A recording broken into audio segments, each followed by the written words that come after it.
Deze week kwam in het nieuws dat COC Maastricht Paul Westeneng heeft aangesteld als wat ze noemen homo-ambassadeur voor de regio Maastricht. Het is de bedoeling dat hij de belangen van homo's en biseksuelen gaat behartigen. En er stond in de krant dat hij zich daarbij zal richten tot bestuurders, de politiek en de ambtenaren van de gemeente Maastricht. Paul Westeneng is hier in de studio. Goedenavond. Goedenavond. Ja, op de eerste plaats, zal ik u nou feliciteren met uw aanstelling, of is dat eigenlijk een slecht teken dat een ambassadeurschap nodig is? Nou, nog het een, nog het ander. Het is in feite een soort bestuurlijke maatregel die het COC genomen heeft. Omdat het COC is het COC Limburg. Het bestrijkt dan de hele provincie. Aha. En heeft op een gegeven moment bedacht dat vanuit Maastricht die hele provincie te bestrijken, dat wat lastig is. En zocht op een gegeven moment vertegenwoordigers in allerlei regio's.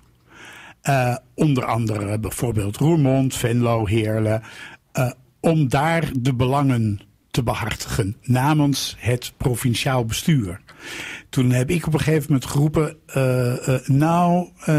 dat kunnen we misschien ook wel uit Maastricht doen. Want het bestuur is dan provinciaal. Maar in Maastricht moeten wij dat ook doen. Wij moeten daar een lokaal contact hebben. En dat ben ik.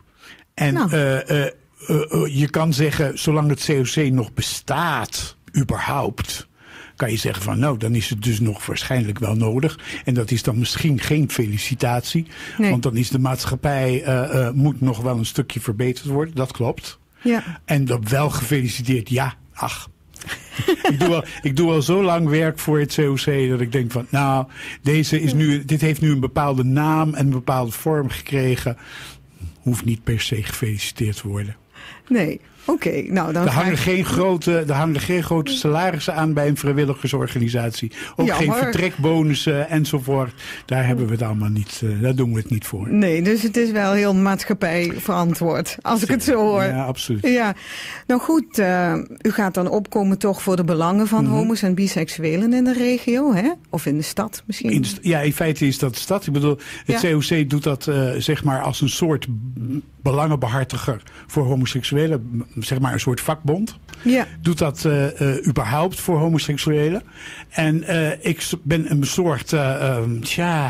soort liaison tussen zeg maar dat bestuur en in feite de gemeente, de instellingen van de stad. Ja. Hoe groot is die groep eigenlijk, als ik vragen mag? Heeft u een idee daarvan? In principe is het zo dat we uitgaan van een aantal homoseksuelen op de bevolking van ongeveer tussen de 5 en de 10%.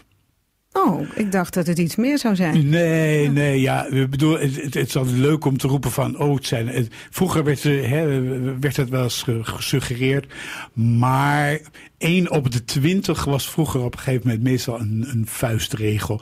Het is misschien iets meer. Er zijn iets meer homoseksuelen dan vrouwelijke homoseksuelen. Verklaringen heb ik niet. Maar hou het zo ongeveer maximaal 10%. Oké. Nou, er zijn die niet allemaal lid zijn van het COC, hè? Nee, zoals ook niet iedereen lid is van een vakbond, bijvoorbeeld. Nee, maar dat is een schatting toch ook, hè? Ja, het is allemaal schatting. Ja, er zijn ook mensen nog in de kast, toch? Buitengewoon, er zijn zeker nog mensen in de kast. Ja, maar die rekenen we wel natuurlijk tot de doelgroep. Ja, natuurlijk. Want die zijn het wel.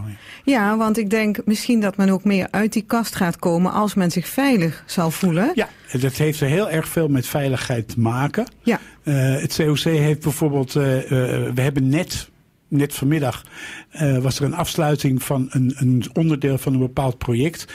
Minister Plasterk heeft een nota geschreven. En die nota is bedoeld om de maatschappelijke acceptatie van homoseksuelen te bevorderen. Heeft daarvoor een aantal gemeentes, zogenaamde koplopergemeentes, heeft hij geld beschikbaar gesteld. Maastricht en Heerlen trouwens ook. Maastricht is daar 1 van. En dat betekent dat de gemeente 4 jaar lang geld krijgt van het ministerie om iets te doen aan de maatschappelijke acceptatie te bevorderen. De gemeente heeft dus toen het COC gevraagd om daar voor die gelden een bestemming of wat ze iets met die geld, wat ze daarmee wilden doen. En wij hebben een scholenproject opgezet. En dat is de veilige school. En dat is precies wat het is wil zeggen. Dat het veilig genoeg is op een school om daarvoor uit te komen. Dat je dat bent, of je leraar of leerling bent. Ja, nou, dat vind ik wel heel actueel. Want dan zie je in de krant dus ook dat de christelijke scholen juist zitten te vechten en bij de Hoge Raad eruit proberen te krijgen dat het acceptabel is om een homodocent te ontslaan in bepaalde omstandigheden. Ja. Wat vindt u daarvan? Ja, nou ja, het lijkt er een beetje op dat zeg maar het eerste artikel van onze grondwet, het antidiscriminatieartikel, dat voor sommige mensen in sommige gevallen niet geldt. En dat je daar dus dan toch op de een of andere manier omheen kan. Ja, en dan denk ik van als je dat al kan met het eerste artikel van de grondwet, wat kan je dan met al die andere artikelen ook nog? Ja, en dat allemaal onder het mom van de vrijheid van onderwijs en de vrijheid van godsdienst. Het maakt op mij niet zo'n erg smakelijke indruk. Nee, ik krijg er ook een heel oncomfortabel gevoel bij. Want wat kan men dan nog meer verzinnen om alles te omzeilen? Ja.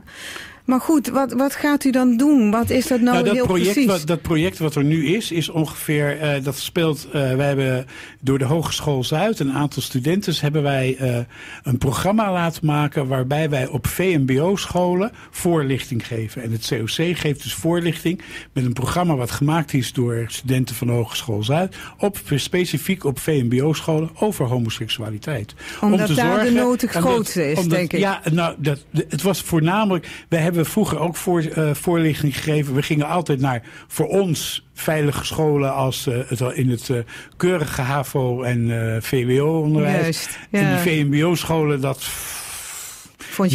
vonden we toch wel eng natuurlijk. Ja. Hè? Want je wist wel, die denken daar dus wel heel anders over.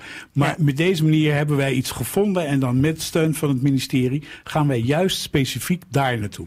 En heeft u dat al gedaan? Ja, dat doen we nu al. Dat doen we ook. Er zijn nog ook mensen die dat doen. En dat werpt buitengewoon veel vruchten af. En er zijn veel scholen die daar zeer behoefte aan hebben en aan ons vragen om daar aan mee te mogen doen.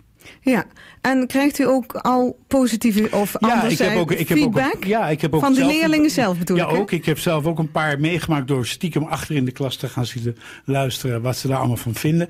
En uiteindelijk levert het wat op en komt men met een iets positievere gedachte toch na zo'n voorlichting weer naar buiten. En dat levert waarschijnlijk ook wat meer veiligheid in de maatschappij. Ja, en als het om te beginnen een iets veiligere school oplevert voor homoseksuelen, hebben we al heel wat gewonnen. Dus u bent bezig nu met veiligheid en veiligheid op de scholen. En u ging zich ook naar ouderen. Het volgende is ouderen, want dan bij wijze van spreken binnen de zorginstellingen, de verpleeghuizen en de verzorgingsinstellingen valt ook nog een hoop te doen. Want daar wordt meestal gereageerd op het feit van, doet u ook iets voor homoseksuelen? Dat er zulke blanco blikken worden geworpen. Men heeft er geen idee van. Omdat dat eigenlijk een soort van verloren generatie is, niet? Ja. Nou goed, dan wens ik u hartstikke veel succes in uw verdere belangenbehartiging. Oké, dankjewel. En bedankt voor het gesprek. Tot je dienst.